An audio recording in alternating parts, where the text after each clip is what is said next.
ఎన్నికల వ్యూహకర్త ప్రశాంత్ కిషోర్ సంచలన వ్యాఖ్యలు చేశారు. ఆంధ్రప్రదేశ్లో వైసీపీ ఓటమి తప్పదని వెల్లడించారు. హైదరాబాద్లోని ఓ పత్రికా సమావేశంలో ఆయన ఈ వ్యాఖ్యలు చేశారు. రానున్న అసెంబ్లీ ఎన్నికల్లో జగన్ ఘోర ఓటమిని చవి చూడబోతున్నట్లు వెల్లడించారు. ప్రజల బాగోగులు చూస్తున్నామంటూ వాళ్ల సొమ్మును ఖర్చు చేయడం తప్పు అన్నారు. జగన్ ఇలా చేయడం వల్ల రాజకీయంగా నష్టపోబోతున్నట్లు చెప్పుకొచ్చారు. తెలంగాణలో కేసీఆర్ కూడా ఇదే జరిగిందన్నారు.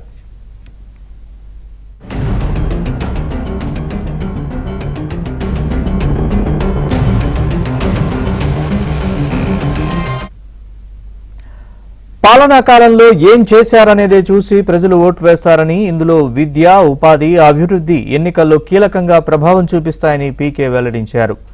జగన్ ప్యాలెస్ లో కూర్చొని బటన్స్ నొక్కితే ఓట్లు పడవని నొక్కి చెప్పారు. జగన్ ప్రజల మధ్యలోకి రాకపోవడం కూడా మైనస్ కాబోతున్నట్లు పేర్కొన్నారు. అయితే సీఎం జగన్ కేసీఆర్ వ్యూహాన్ని అనుసరిస్తున్నారని చెప్పుకొచ్చారు.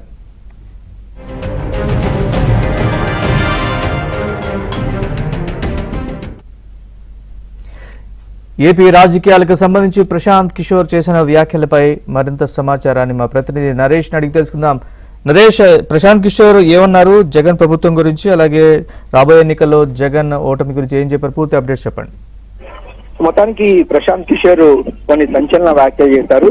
ఈ రోజు సాయంత్రమైన హైదరాబాద్ లో ఒక పత్రికా సమావేశంలో పాల్గొన్నారు. ఈ సందర్భంగా అక్కడ ఉన్న ఎడిటర్స్ అడిగిన ప్రశ్నకు ఆయన కొన్ని సమాధానాలు చెప్పారు. ముఖ్యంగా ఆంధ్రప్రదేశ్ లో రాబోతున్న ఎన్నికల్లో ఇంకొక 45 రోజుల నుంచి 50 రోజుల్లోనే అసెంబ్లీ ఎన్నికలు జరగబోతున్న నేపథ్యంలో జగన్మోహన్ రెడ్డి ఘోర ఓటమిని చవి చూడబోతున్నారు. ఆంధ్రప్రదేశ్ లో వైసీపీ ఓటమి తప్పదనేది ప్రశాంత్ కిషోర్ అభిప్రాయంగా ఉంది. ఇక్కడ ఒక అంశాన్ని మనం గమనించాల్సి ఉంటుంది. 2019 ఎన్నికల్లో జగన్మోహన్ రెడ్డికి ఇదే ప్రశాంత్ కిషోర్ రెడ్డి వ్యూహకర్తగా పనిచేశారు. అప్పుడు వైసీపీ అధికారంలోకి వచ్చింది కూడా. సో ఈసారి మాత్రం ఆయన అందుకు భిన్నంగా కొన్ని వ్యాఖ్యలు చేశారు. ప్రజలు బాగోగులు చూసుకుంటున్నామన్న పేరుతో ప్రజల సొమ్మును ఖర్చు చేయడం ఏమాత్రం సమంజసం కాదు. ఇలా చేయడం వల్ల జగన్ రాజకీయంగా నష్టపోబోతున్నాడు అనేది ప్రశాంత్ కిషోర్ మాటగా ఉంది. సో అన్నిటికీ మించి తెలంగాణలో కూడా కేసీఆర్ ఇదే తరహాలో ముందుకు వెళ్లారు.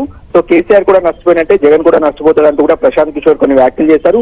అన్నిటికీ మించి ఇచ్చిన సమయంలో ఏదైతే 5 ఏళ్ల కాలంలో ప్రజలకు ఏం చేశారు అనేది చూసి ప్రజలు ఓటు వేస్తారు తప్ప సంక్షేమ పథకాలను చూసి మాత్రమే ఓటు వేస్తారంటే అది సమంజసం కాదు. ముఖ్యంగా విద్య, ఉపాధి, అభివృద్ధి లాంటి అంశాలు కీలకంగా ఎన్నికల్లో పనిచేయబోతున్నాయి. సో ఇవేమీ కూడా ఆంధ్రప్రదేశ్ లో జరగలేదు కాబట్టి అటు ఉపాధి లేదు, అభివృద్ధి లేదు, అదేవిధంగా విద్యా, వైద్యం లాంటి విషయాల్లో కూడా ప్రభుత్వం వెనకబడింది అనేది ప్రశాంత్ కిషోర్ మాటగా ఉంది. సో ఇక ప్యాలెస్ లో కూర్చుని ఏదైతే ప్రజల మధ్యకి రాకపోవడం కూడా జగన్మోహన్ రెడ్డికి మైనస్ గా మారబోతుంది. కేవలం ఆయన తాడేపల్లి ప్యాలెస్ కే పరిమితమయ్యారు. ప్రజల్లో పెద్దగా ఈ 5 ఏళ్ల కాలంలో ఆయన వచ్చింది లేదు. ఇప్పుడు ఎలక్షన్స్ కాబట్టి కొంత బయటకు వస్తుంది ప్రశాంత్ కిషోర్ మాటగా ఉంది.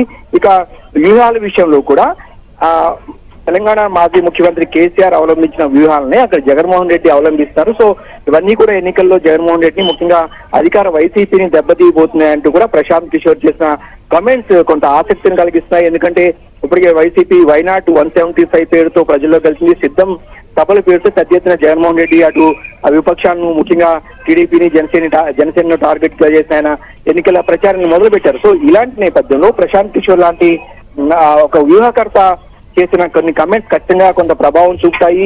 ఎందుకంటే 2019 ఎన్నికల్లో ఇదే ప్రశాంత్ కిషోర్ జగన్మోహన్ రెడ్డికి వ్యూహకర్తగా వ్యవహరించారు. అప్పుడు జగన్మోహన్ రెడ్డి అధికారంలో కూడా వచ్చారు. సో ఇప్పుడు జగన్మోహన్ రెడ్డికి పరిస్థితులు అంత ఈజీగా లేవు.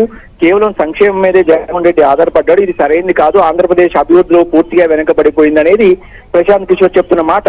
సో ఇవన్నీ కూడా ఈ ఎన్నికల్లో ఏమాత్రం ప్రభావం చూపుతాయనేది కొంత ఆసక్తిగా మారింది. ఈ రోజు హైదరాబాద్ లో సాయంత్రం ప్రశాంత్ కిషోర్ ఒక కార్యక్రమంలో పాల్గొన్నారు. ఆ సందర్భంగా ఆయన ఈ వ్యాఖ్యలు చేశారు. సో ఇప్పుడు ఆంధ్రప్రదేశ్ కి మరొక 50 రోజుల్లో అసెంబ్లీ ఎన్నికలు జరగబోతున్న నేపథ్యంలో అనేక సర్వేలు కూడా బయటకు వస్తున్నాయి జాతీయ స్థాయిలో. సో ఇవన్నీ కూడా వైసీపీకి ఓటమి తప్పదంటూ కూడా పదే చెప్తున్న నేపథ్యంలో ఈ రోజు ప్రశాంత్ కిషోర్ చేసిన కొన్ని కమెంట్స్ కూడా రాజకీయంగా ఆసక్తిని రేపుతున్నాయి.